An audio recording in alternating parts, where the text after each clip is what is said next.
Magandang araw Luzon, Visayas at Mindanao, Sabah. So welcome back sa ating YouTube channel. So once again, Pilipinas News Channel nga po pala ulit.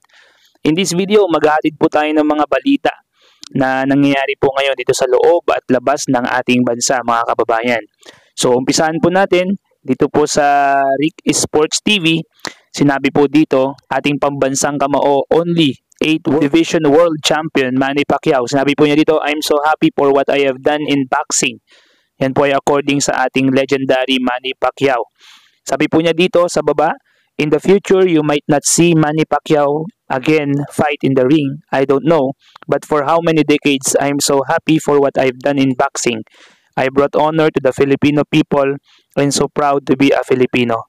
That's Manny Pacquiao, mga kababayan. So kung mapapansin po ninyo, mga kababayan, very proud po ang ating pambansang kamao, Manny Pacquiao, sa kanyang narating sa boxing. At alam naman po natin, mga kababayan, na tiningila po siya ng mga boxing fans at ng mga boxers and experts nung kapanahunan po niya. So ngayon lang po na medyo marami nang gustong umagaw ng kanyang trono, maraming nag-claim na sila daw ay mas magaling kay Manny Pacquiao during his prime at sa prime ng mga gustong umagaw sa titulo niya, kagaya na lang ng Asian boxer na si The Monster na Oya Inoue, na talagang sinasabi ni Coach Freddy Roach ay ni Bob Arum, mga kababayan, na talagang mas malakas daw at legendary itong si na Oya Inoue. Pero hindi po natin alam, mga kababayan, kasi hindi po sila maglalaban at kahit sino or wala pong espekulasyon, walang makakapagbigay ng tuldok. Kahit sinong pinakamagaling na expert na boxer. Para sa akin lang po hindi po pwedeng bigyan ng tuldok ng isang expert na boxer or kahit 10 man kayo na tumaya, pumusta kay Naoya Inoue. Hindi dahil sa Pilipino ako ay boto kay Manny Pacquiao. Pero wala po makakapagsabi kung sino talaga sa kanila ang mas malakas or mas mabilis or mananalo kung sakaling magharap po sila, dahil hindi po talaga yun mangyayari. What can we only do is to speculate. And yung speculation po, hindi po yun sigurado. Mag-theorize lang tayo or magbigay ng teorya, haka-haka, pero hindi po natin alam yung actual na maaaring mangyari kung nagkasagupa po itong si Manny Pacquiao at si Naoya Inoue sa lona. So wala pong makakapagsabi po niyan, mga kababayan. So kahit sino, wala pong makakapagsabi. So isa po pong balita, mga kababayan, ito po ang isa sa pinakamatindi ngayong balita natin at good news din, na andyan lang pala sa tabi-tabi yung gamot natin sa mga malalalang sakit kagaya ng cancer.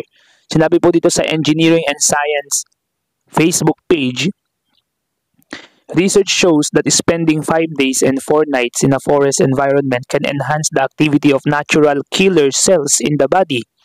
These cells play a crucial role in fighting cancer and infections. The immune boost from being in nature can last for up to 7 days after the trip. This effect is part of a concept called forest bathing or Shinrin-yoku, which has been shown to improve overall well-being. Studies have found that time spent in forests positively impacts the immune system. The results highlight the therapeutic benefits of nature on human health, mga kababayan.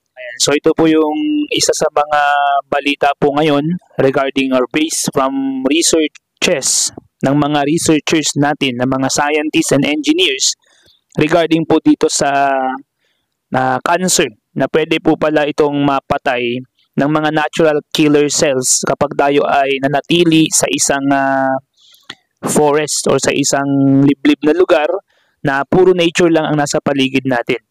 So, in the near future, alam ko, mga kababayan, meron talagang power ang nature para tayo ay pagalingin. Dahil actually, yung mga nagbibigay sa atin ng sakit ay yung mga artificial na ginawa ng mga tao. Artificial food, artificial toxins, etc. Pero ang makakapagpagaling din po sa atin, mga kababayan, ay nature. At 100%, alam ko pong totoo yan, no? Isa po pong sinabi po ng Engineering and Science Facebook page, recent clinical trials have shown significant breakthroughs in cancer treatment, with some therapies leading to complete remission in patients.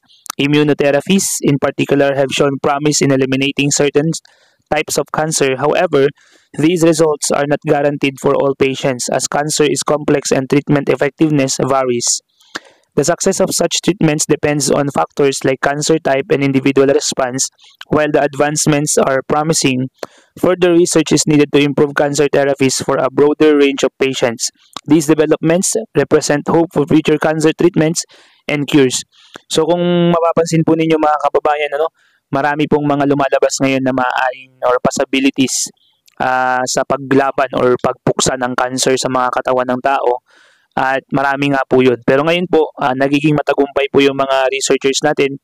However, sabi po dito, yung mga resulta ay hindi po magagaranti sa 100% na patients, no? Dahil komplikado po talaga ang cancer. So hanggang ngayon, pinag-aaralan po nila. Hopefully, magkaroon na talaga tayo ng permanenteng lunas at 100% solution for cancer patients or dun sa mga nag-suffer sa sakit na ito. So sabi po dito sa picture, in a groundbreaking clinical trial, cancer was completely eliminated in all participating patients. So halos lahat mga kababayan, so almost 100%.